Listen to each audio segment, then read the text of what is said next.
Oi, pessoal da TV Abrale, eu sou Amanda Vieira e hoje estou aqui com a doutora Jade Zese, que é médica hematologista no Hospital Israelita Albert Einstein. E hoje nós vamos falar sobre mielofibrose.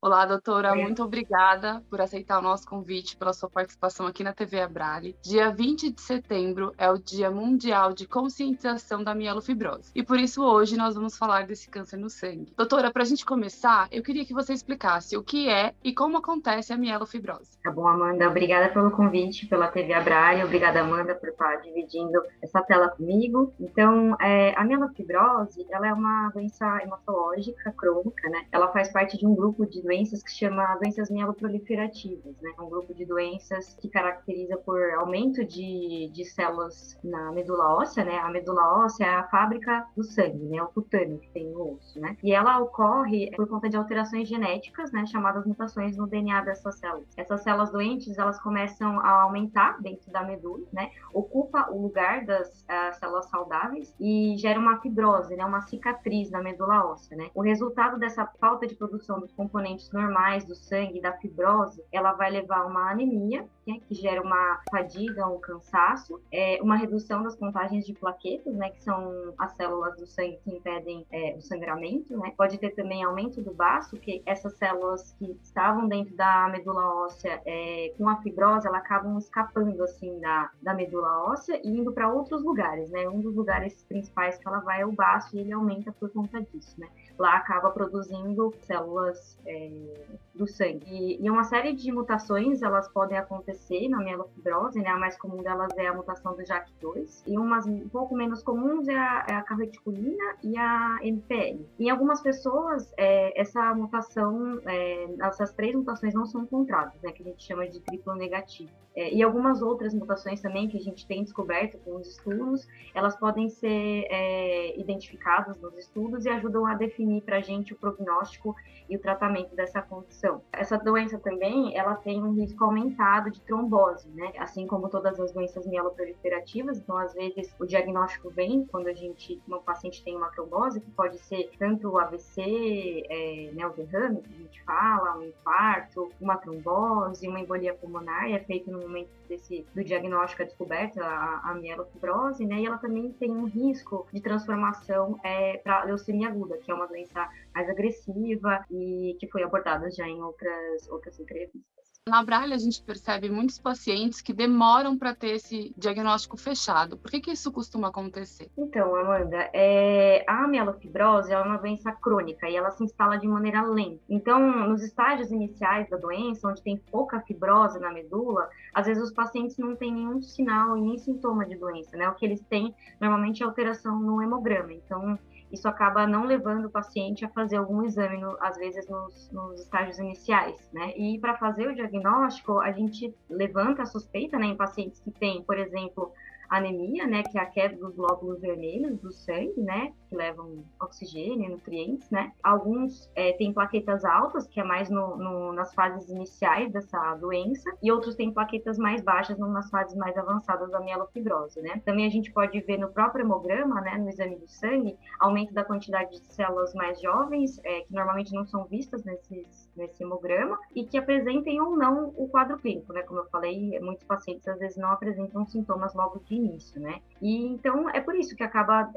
demorando um pouco para fechar o diagnóstico, né? E para fechar o diagnóstico, a gente não tem um exame específico que vai dizer para a gente, esse paciente tem mielofibrose ou não. Então é um conjunto de características, né, que foram estudadas e definidas que conseguem falar para a gente que esse paciente tem ou não, né? Então a gente precisa dessas alterações no hemograma, né, que são mais típicas, que eu comentei, né, da anemia, procitopenia, algumas outras coisas também, do exame físico. Então, não necessariamente o paciente precisa ter o baço palpável, mas a maioria das vezes ele tem o baço, né, que a gente examina e consegue palpar ele, normalmente ele não é palpável, né, a gente não consegue examinar ele no exame físico, e também avaliação da medula, que a gente faz com o exame da medula, né? Normalmente a gente precisa da biópsia também, que é importante para saber se tem fibrose ou não, né? Fibrose é cicatriz. E a gente também precisa de algumas alterações moleculares, que eu falei, que são aquelas mutações, que é o JAK2, a calreticulina, a NPL. Então a gente precisa desses exames para a gente conseguir fazer o diagnóstico da doença e afastar outras doenças, tanto hematológicas, que podem se comportar, que tem um comportamento parecido, né, com a mielofibrose, até outras doenças, por exemplo, que podem infiltrar a medula óssea, por exemplo,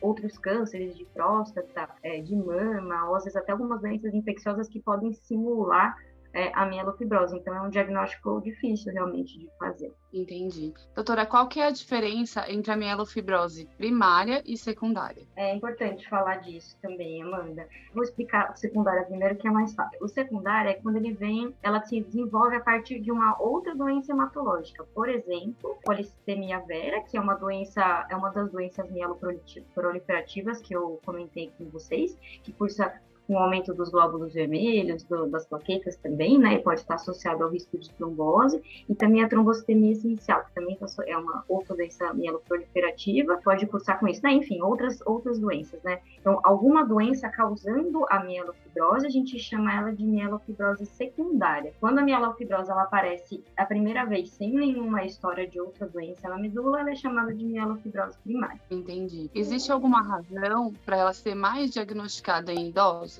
Tem uma razão, assim, para ela ter, porque essas mutações que a gente adquire, conforme a gente vai passando o envelhecimento natural, né, do nosso corpo, a gente vai sofrendo uma série de erros, né, que a gente diz, essas mutações que podem acontecer, e isso a gente vai acumulando ao longo da vida, né, então, como é uma doença molecular, né, de cunho genético, então, é por conta disso que ela acontece mais em pacientes mais idosos, né. Para você ter uma noção, a média, mais ou menos, de diagnóstico da mielofibrose é por volta dos 67 anos, né? Mas pode acontecer em pacientes um pouco mais jovens, né?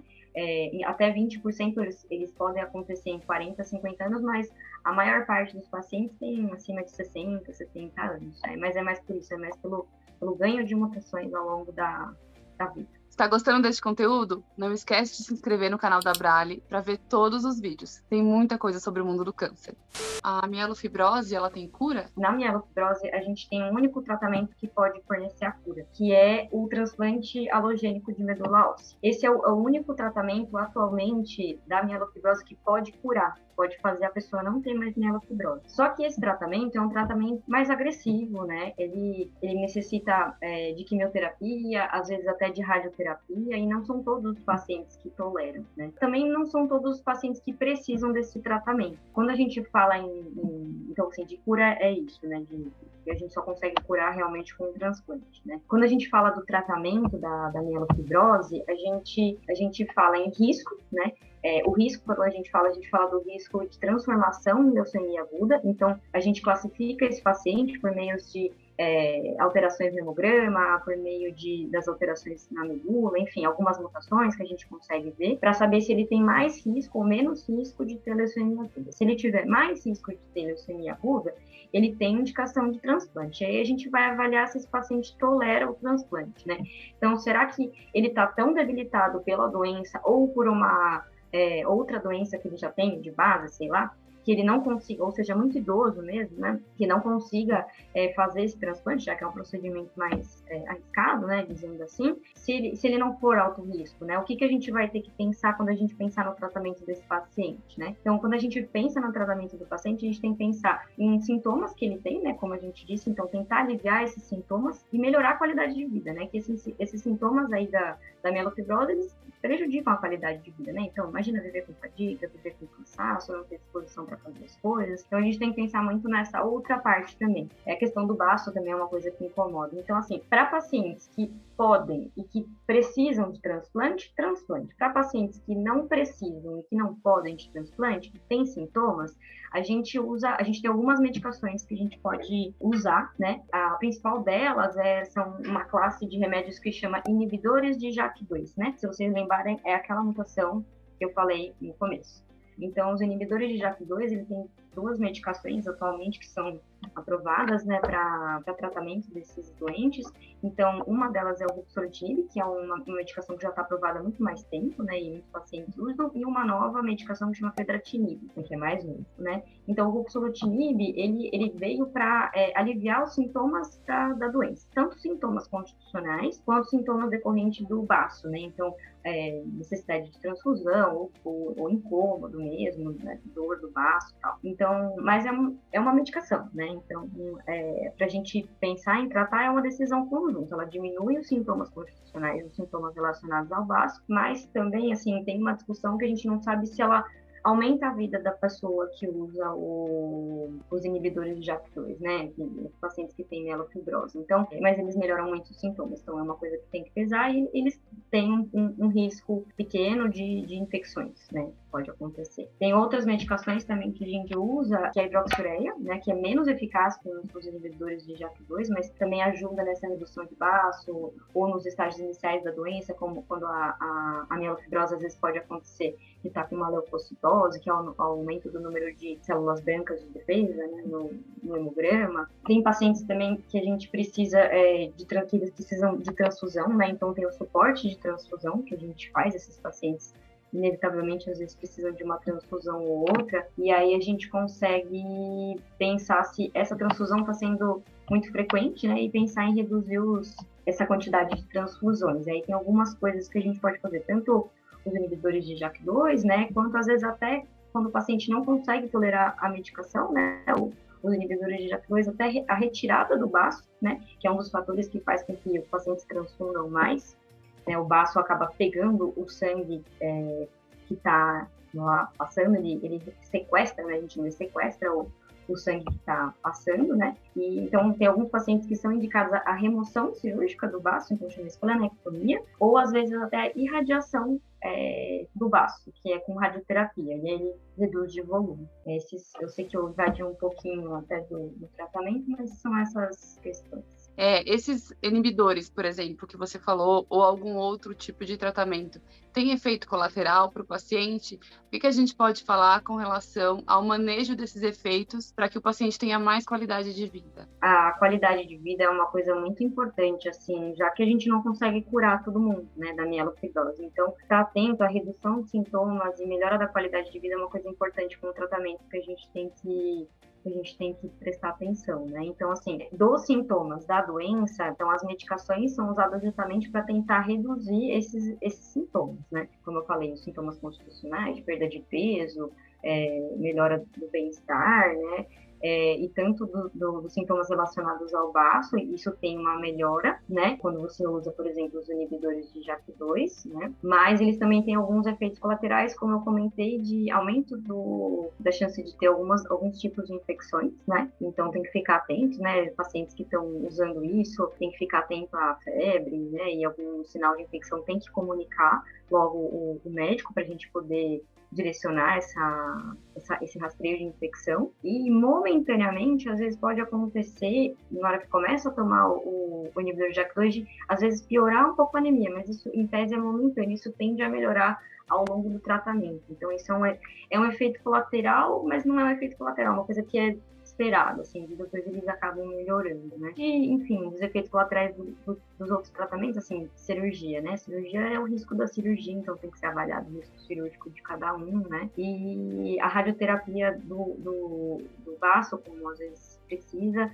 ela pode acontecer de momentaneamente também cair as contagens do sangue. Então, às vezes, momentaneamente o paciente precisa um pouco de mais transfusão, mas depois os sintomas tendem a melhorar. Eram essas as principais dúvidas e eu queria te agradecer por esclarecê-las para a gente. E caso você tenha alguma consideração geral sobre o assunto, algum recado aos pacientes... Eu queria agradecer a participação mais uma vez pela TV Abrale, agradecer de estar com você aqui, Amanda, dividindo a nossa tela. Te agradeço mais uma vez, foi uma aula aqui pra gente. E agradeço você também que nos assistiu até aqui. Não esquece de curtir, comentar e compartilhar para mais pessoas terem acesso a essas informações. Quanto antes a gente procura o médico e começa um tratamento, melhor a nossa qualidade de vida e a possibilidade de cura.